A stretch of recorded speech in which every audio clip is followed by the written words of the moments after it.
के साथ सौरभ दत्ता की रिपोर्ट, डीडी न्यूज। तो बंगाल के पहले चरण में ऐतिहासिक वोटिंग को लेकर न सिर्फ बंगाल में उत्साह देखने को मिल रहा, बल्कि पूरे देश में इस बढ़े हुए मत प्रतिशत को लेकर भी अलग प्रकार के कयास लगाए जा रहे हैं। बंगाल में रिकॉर्ड मतदान पर देश की सर्वोच्च अदालत यानी सुप्रीम कोर्ट ने भी खुशी जाहिर की है। तो अमित शाह ने 110 सीटें जीतने का दावा किया, जो 152 सीटों पर कल वोटिंग हुई थी। टीएमसी भी पहले चरण में बढ़त बनाने की हुंकार भर रही है, तो कांग्रेस ने बढ़े हुए मतदान को सत्ता विरोधी लहर करार दिया है। इन दावों के बीच क्या है इस बढ़े हुए मत प्रतिशत के मायने, इस रिपोर्ट में देखिए।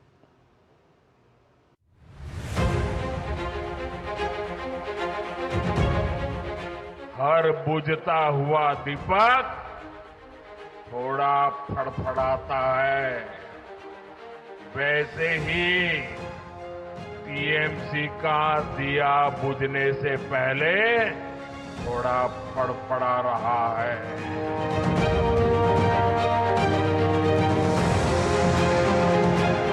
151 सीटों पर मतदान हो गया है। टीएमसी और ममता दीदी का सुपड़ा साफ होने वाला है।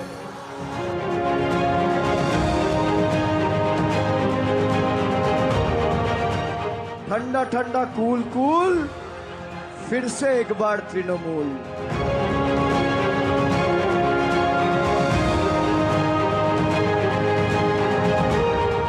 पश्चिम बंगाल में पहले चरण में हुई बम्पर वोटिंग ने इतिहास रच दिया है। आजादी के बाद पहली बार जनता के वोटों की बौछार से चुनाव आयोग और केंद्रीय सुरक्षा बलों की जमकर तारीफ हो रही है।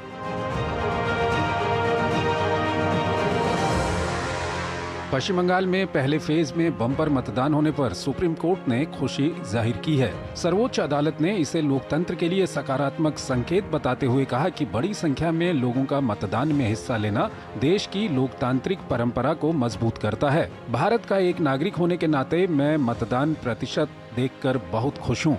जब लोग वोट डालते हैं तो लोकतंत्र मजबूत होता है। जब नागरिक अपने वोट की अहमियत समझते हैं तो वो हिंसा से दूर रहते हैं। इस दौरान जस्टिस बागची ने भी चुनाव प्रक्रिया को लेकर संतोष व्यक्त किया।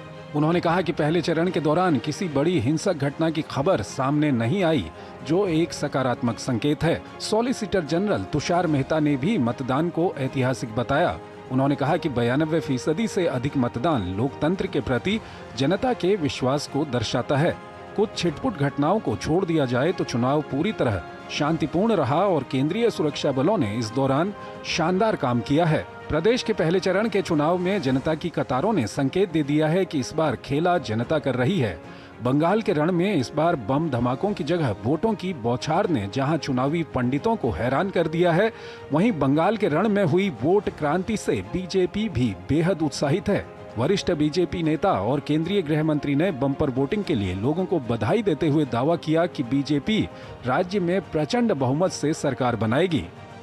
दीदी जाने वाली है और भाजपा आने वाली है, और मैं स्पष्ट रूप से आपको बताना चाहता हूं, 152 सीटों में से 110 से ज्यादा सीटें भारतीय जनता पार्टी जीतने जा रही है।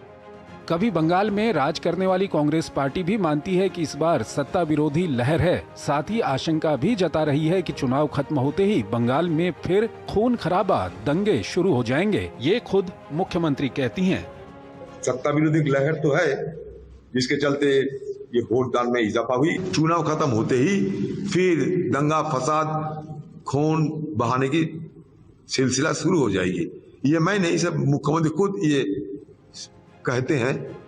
जहां बीजेपी के वरिष्ठ नेता अमित शाह का प्लान तैयार है, तो वहीं अपनी सत्ता बचाने के लिए जूझ रही प्रदेश की मुख्यमंत्री ममता बनर्जी को भी कुर्सी जाने की आशंका सता रही है। ममता को सत्ता नहीं चाहिए वाले बयान पर सियासी गलियारों में सवाल उठने लगे हैं।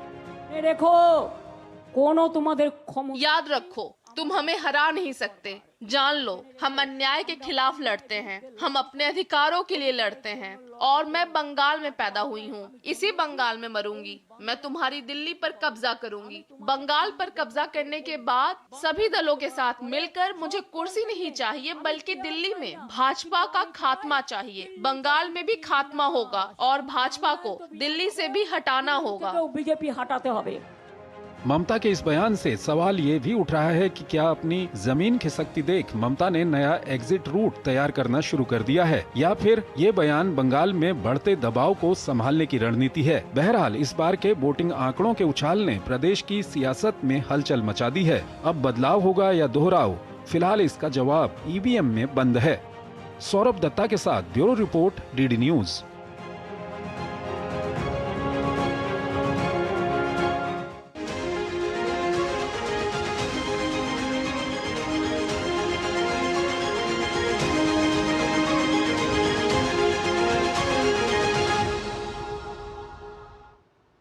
और यहाँ पर एक छोटे से ब्रेक